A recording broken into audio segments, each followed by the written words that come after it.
Messi juega a la pelota, juega a otra cosa. Esa frase es de hace apenas unos días. Y no salió de la boca de un periodista ni de un hincha cualquiera. La dijo Juan Román Riquelme, el hombre al que, según la leyenda que se repitió durante 20 años en Argentina, Messi le sacó el puesto en la selección. En esa misma entrevista, publicada el 24 de julio de 2026, el presidente de Boca agregó 4 palabras que suenan raras en boca de un supuesto rival. Nada sorprende de él, porque la historia que se contó fue otra. La historia que quedó instalada dice que Román tuvo que irse para que entrara el chico de Rosario, que Pekerman lo sacó de la cancha para ponerlo a él, y que la selección se le acabó por culpa del pibe de Rosario. Y esa versión tiene un problema serio, no aguanta ni una tarde de revisión de fechas. Jugaron juntos, ganaron juntos, y el que echó a Riquelme de la selección argentina no fue Messi. En los próximos minutos vas a ver, partido por partido y declaración por declaración, qué pasó de verdad entre los 2 10 más discutidos del fútbol argentino.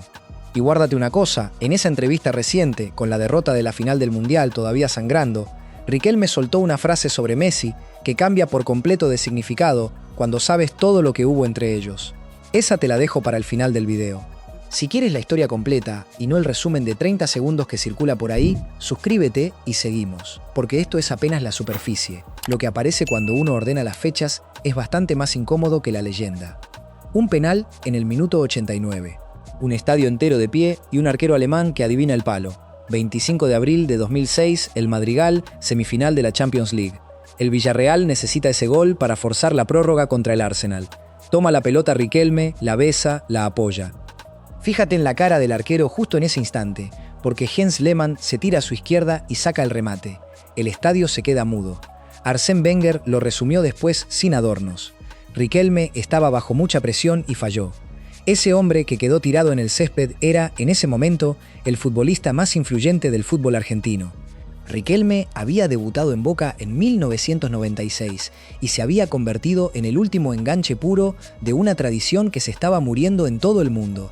No era un 10 que aceleraba, era un 10 que frenaba.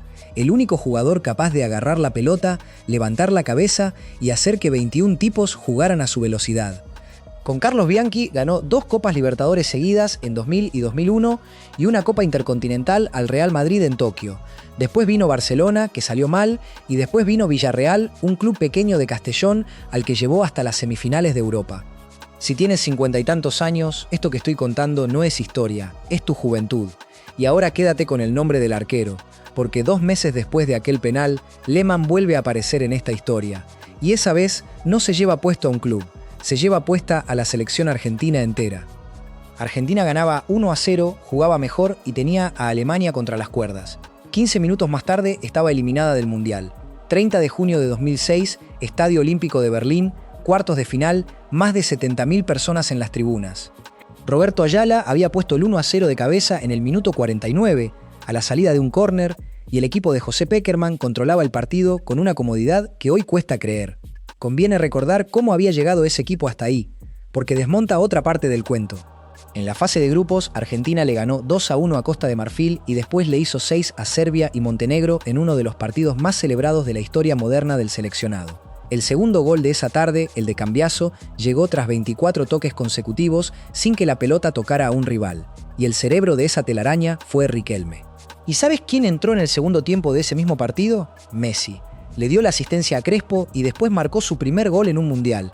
Ese día los dos estuvieron en la cancha al mismo tiempo, sin ningún problema, en la mejor actuación colectiva de Argentina en 20 años. Contra México en octavos, Messi volvió a entrar y Argentina pasó con aquel golazo de Maxi Rodríguez en el alargue. Y ahí empieza la secuencia que Argentina discute desde hace 20 años. Minuto 71. Se lesiona el arquero Roberto Abondancieri y hay que gastar un cambio para meter a Leo Franco. Minuto 72. Sale Riquelme, entra Esteban Cambiaso. Presta atención al banco argentino en ese momento, porque ahí está sentado un chico de 19 años recién cumplidos que venía de ser campeón y mejor jugador del Mundial Juvenil. Minuto 79. Sale Hernán Crespo y entra Julio Cruz. Se acabaron los cambios, y con ellos se acabó el Mundial de Lionel Messi sin que pisara el campo un solo segundo. Un minuto después, Miroslav Klose empató de cabeza. En los penales, Lehmann le atajó 2, a Ayala y a Cambiaso. 4-2, Alemania a semifinales. Y quedó esa foto que ya no se puede borrar. Messi sentado en el piso, al costado del banco, mirando el césped. Mira el fondo de esa imagen la próxima vez que la veas, porque en el mismo plano está Riquelme, que tampoco estaba en la cancha cuando Argentina se cayó. Pekerman explicó años después que vio a Román cansado, que la lesión del arquero le comió un cambio y que necesitaba a un delantero alto para defender los centros. Nunca se lo perdonaron. Y de ese partido nació la idea que envenenó todo lo demás, que uno le estaba tapando el sitio al otro. Ahora hazte la pregunta incómoda. ¿Cómo puede alguien quitarle el puesto a otro si nunca entró a la cancha?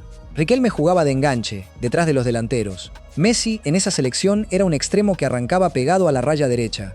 No competían por el mismo puesto, competían por el mismo relato. Y hay un detalle anterior que casi nadie recuerda, que dinamita la teoría antes incluso de que empezara. 9 de octubre de 2005, Estadio Monumental, eliminatorias para ese Mundial. Es la primera vez que Messi juega un partido oficial en Argentina y la primera vez que los dos comparten el campo de titulares. El arquero peruano Leao Butrón lo derriba dentro del área, se va expulsado y el árbitro señala el penal. Ahí está la escena. El chico de 18 años se fabrica el penal y el que agarra la pelota y patea es Riquelme. Convierte. Argentina gana 2-0. Piensa un segundo en lo que significa eso. Lo primero que esos dos construyeron juntos con la camiseta argentina fue un gol. Messi puso la falta, Román puso el gol y ninguno de los dos llevaba el número 10 esa noche, porque Argentina ni siquiera lo había inscrito. Riquelme jugó con el 8 y Messi con el 19. El pibe tuvo que esperar 11 partidos más para patear su primer penal con la selección. Nadie le regaló nada al chico y tampoco nadie le quitó nada al grande. Hay algo más que conviene aclarar antes de seguir, porque también se cuenta mal. Riquelme se alejó de la selección por primera vez en septiembre de 2006, 3 meses después de Berlín, cuando el técnico era Alfio Basile. El motivo no tenía nada que ver con Messi ni con Pekerman. Su madre sufría con las críticas que le llovían a su hijo y él decidió dar un paso al costado. Regresó menos de un año después y lo hizo para jugar el mejor fútbol de su carrera con la camiseta argentina. Y apareció, además, en el mejor momento futbolístico de su vida. A comienzos de 2007, Villarreal lo había cedido a préstamo a Boca, y en Boca hizo algo que todavía se estudia. Fue la figura absoluta de la Copa Libertadores que el club ganó ese año, elegido mejor jugador del torneo, con una actuación en la final contra Gremio que en Brasil todavía duele. Basile lo llamó de vuelta y lo puso donde siempre había jugado, con el chico de Rosario a su lado. El resultado no fue un choque de egos, fue el mejor fútbol que Argentina jugó en 2 décadas. 5 goles. Esos hizo Riquelme en la Copa América de Venezuela 2007, el torneo en el que Messi fue elegido mejor jugador joven y marcó uno de los goles más recordados de su vida, ese sombrero de vaselina contra México. Ambos entraron en el equipo ideal del campeonato y compartieron el mismo 11 durante todo el torneo. Argentina barrió a Perú por 4-0 en cuartos, le pasó por encima a México por 3-0 en semifinales y llegó a la final como favorita absoluta. 15 de julio de 2007, Estadio José Encarnación Romero de Maracaibo. Alfio Basile puso a Bondancieri en el arco, a Zanetti, Ayala, Milito y Heinze en la defensa, a Verón, Mascherano y Cambiaso en el medio, a Riquelme de enganche y arriba a Messi y a Tevez. Lee esa alineación despacio, porque probablemente sea el 11 más talentoso que Argentina juntó entre el 96 y la llegada de Scaloni. Y duró exactamente 4 minutos. Julio Baptista puso el 1-0 de entrada. Riquelme respondió enseguida con un zurdazo que pegó en el palo. Y poco después, Doni le sacó otra con una estirada larga. Ahí se decidió el partido, aunque nadie lo supiera todavía. En el minuto 40 llegó un centro de Maicon y Roberto Ayala, el mismo Ayala del gol de Berlín, la mandó a su propio arco. 2-0 al descanso. Y a 20 minutos del final, Daniel Alves liquidó de contragolpe. 3-0. Brasil bicampeón con un equipo que valía la mitad. Esa noche la discusión argentina se volvió tóxica. En la radio y en los diarios empezó a decirse en voz alta lo que hasta entonces se murmuraba, que ese equipo tenía 2 cerebros y no podía tener 2, que Riquelme le quitaba velocidad al chico, que el chico le quitaba pelotas al grande, que sobraba uno de los dos. Nunca nadie explicó por qué el equipo que supuestamente no funcionaba había llegado a una final goleando a todo el mundo, pero la idea ya estaba suelta y no había forma de meterla de nuevo en la jaula.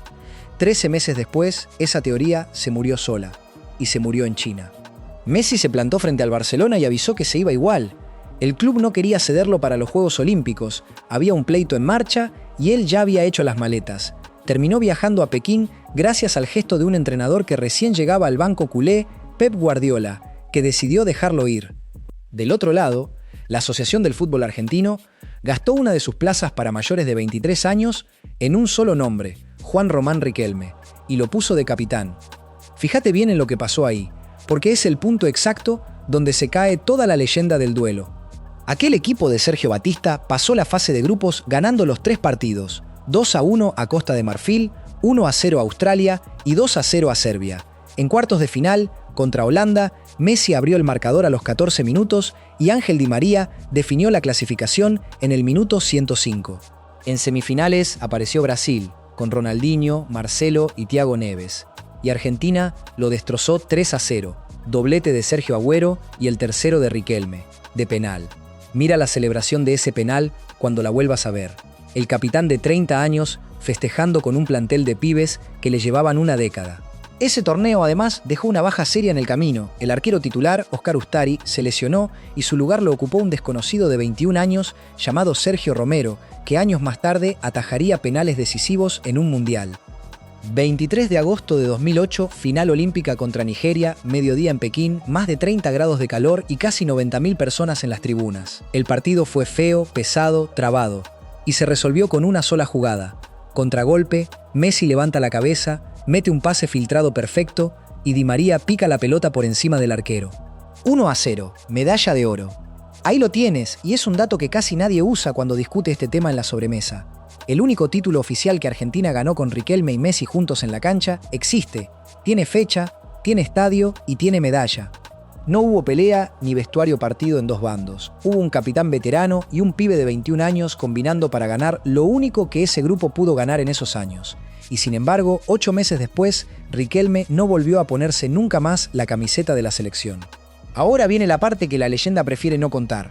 Que Riquelme no me ensucie porque tengo más vestuario que él. Eso lo dijo Diego Armando Maradona, en una entrevista con el diario Clarín, el 13 de marzo de 2009. No hablaba de Messi. Hablaba del final de Román en la selección argentina y hablaba en primera persona, porque el responsable era él. Retrocedamos unos meses. El último partido de Riquelme con la camiseta albiceleste fue el 11 de octubre de 2008, en la cancha de River, un 2-1 contra Uruguay por las eliminatorias. Ese día se llevó una amarilla que lo dejó suspendido para la fecha siguiente. Poco después, la asociación despidió a Basile y le entregó la selección a Maradona. Al principio, todo era amor. Diego declaró en público que la camiseta número 10 estaba reservada para Román. Duró poco.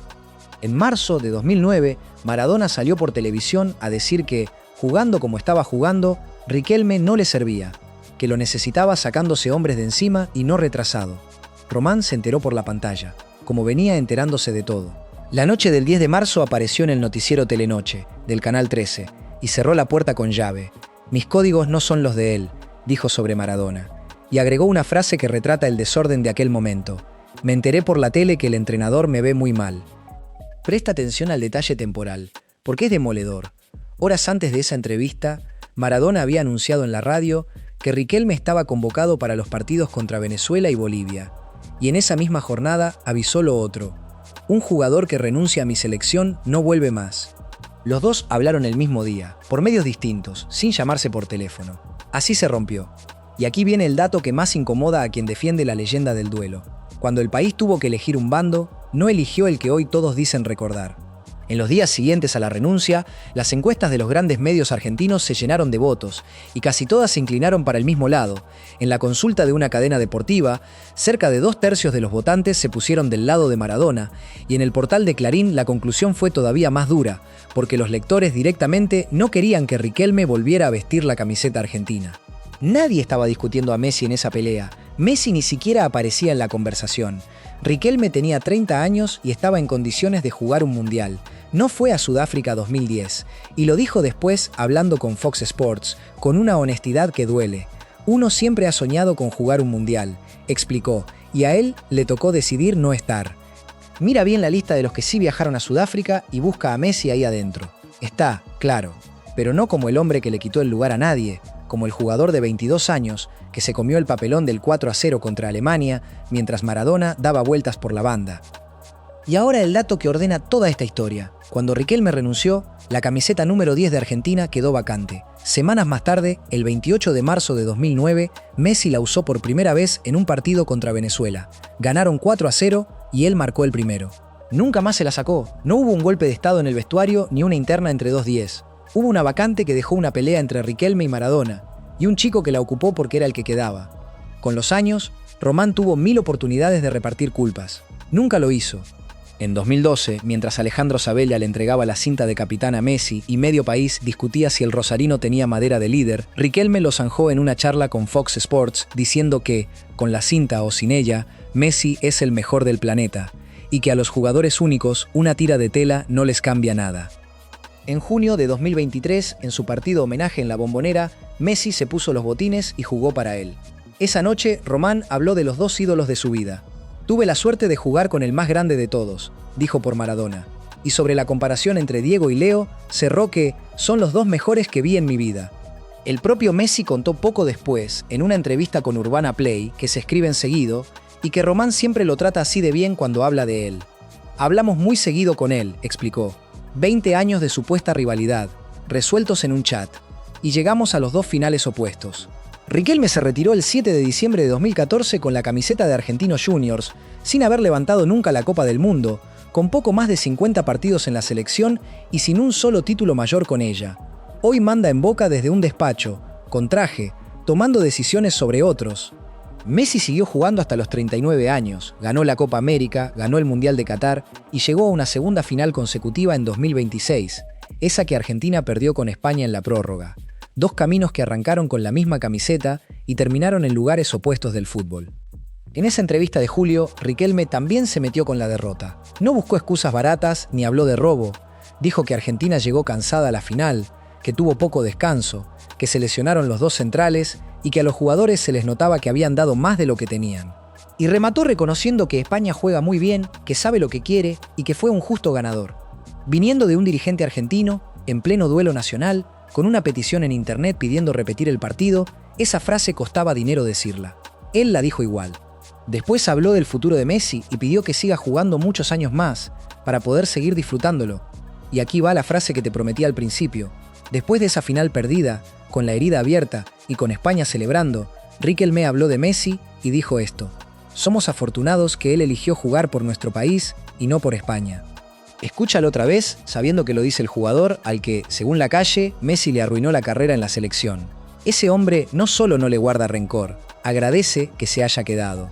Ahora dime tú en los comentarios, si Riquelme y Messi hubieran podido jugar juntos 5 años más, con otro entrenador y sin la pelea con Maradona, ¿aquella Argentina habría ganado algo grande? Suscríbete si quieres más historias contadas con las fechas en la mano, porque el duelo nunca existió. Lo inventamos nosotros.